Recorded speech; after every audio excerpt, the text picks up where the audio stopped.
Okay, moving on. So those are the three levels of improvements in economics. The first was redistributive taxation.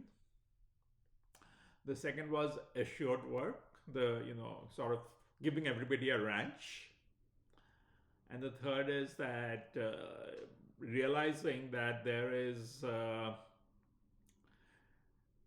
upper limit to how much you can reduce work, or if your work falls below a lower limit, you're actually going to be worse off.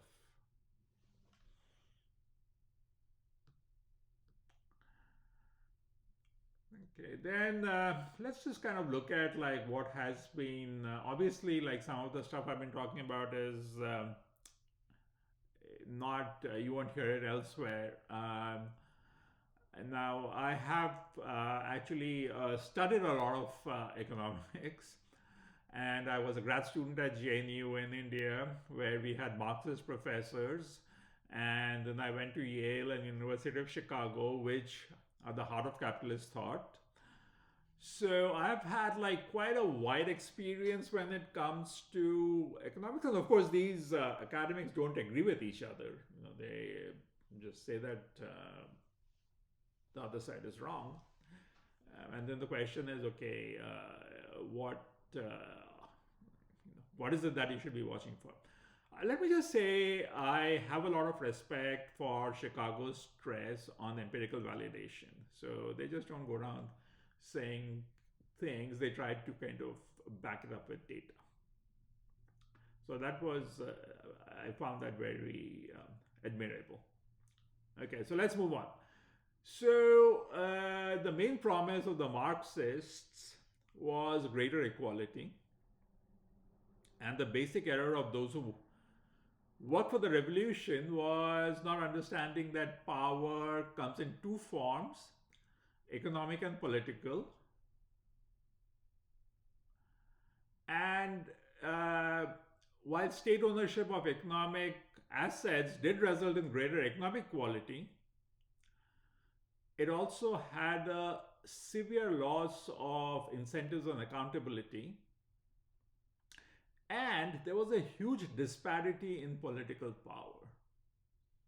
Political power was not like thought of as anything wrong, because the political power was with the Communist Party, and of course the Communist Party was noble. That's what they said, and we said otherwise you were in trouble. So it's tragic in the sense that a lot of very intelligent, passionate, well-meaning people worked to make this a success, but when it actually happened, what was seen was that because of their lack of complete understanding of human nature, the result was a disaster.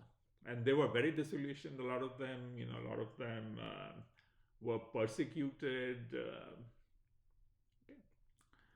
So that's the issue with the left.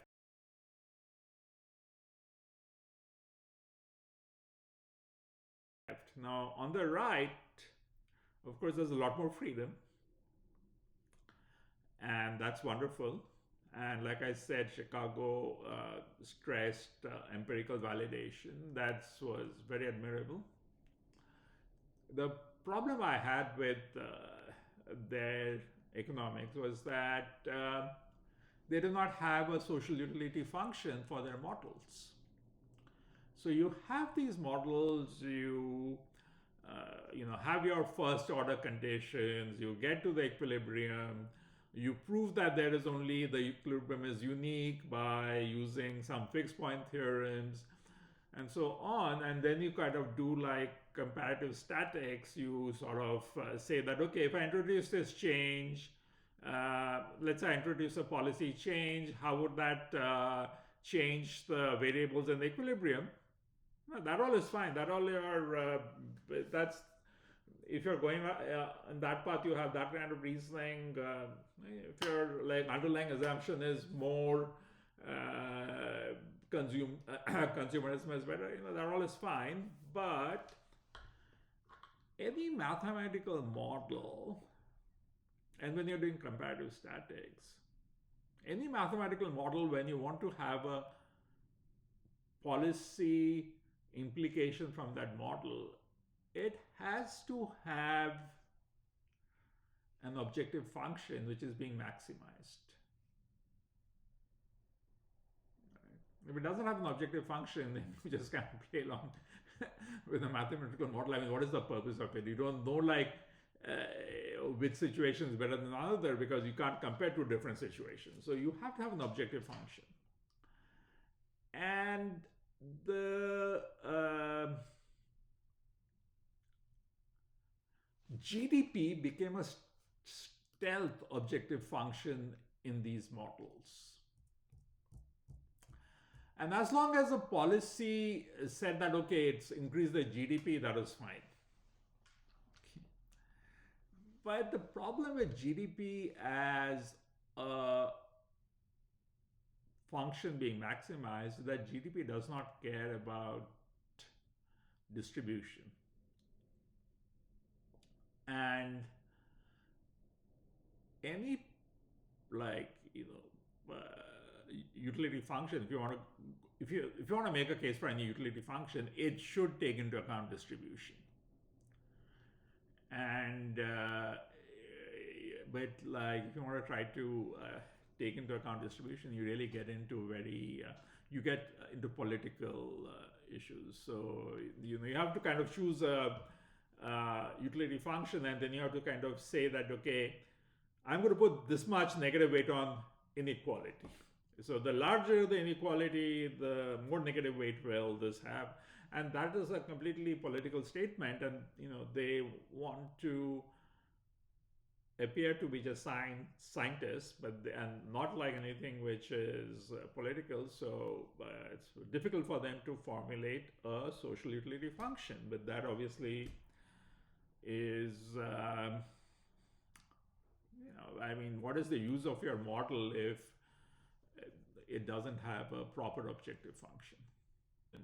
But that is a mistake, because if you want a strong community, you want a strong society, you have to have the people, the large majority of people, or everybody, believing that the system is fair to them, so that they are invested in the system, and then only can the society or community achieve its great goals. If there is growing inequality, then people who are losing out will feel more and more alienated. And you tell them, oh, no, it's, Pareto-optimal, like whatever we are doing. The winners can compensate the losers, but that doesn't happen. Winners don't compensate the losers. Winners have not compensated the losers from all these free trade agreements, which have increased inequality. So this issue of inequality cannot be ignored.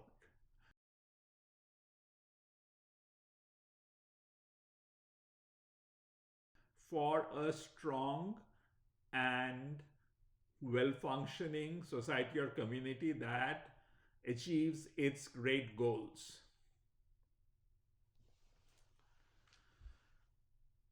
Okay, let's keep moving on. Yeah, the common failing of the left and right is that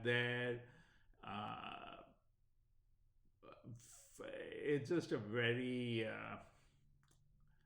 one-dimensional view of human nature, and they both bought into this consumerism fallacy. And I think if I'm not mistaken, Marx said production or something is very important, and everything is subservient to economic production. Whatever. I mean, that's just a wrong understanding of human nature. And of course, that was on the left, Marx, and then on the right, of course, yeah, they're more GDP is great. I mean, as long as you have more GDP, then everything is going well. Okay. So this is the consumerism fallacy. And if you're really going to say that you are going to have solutions for humans, you have to have an understanding of human nature which is not partial. Yes, more consumption may kind of lead to a better life, but then there are so many other things that you have to consider, like whether a person feels like they've done their duty, whether what sort of relationships they have with other people. And ignoring all those and just like sticking with the consumerism fallacy is something which you see both on the left and the right.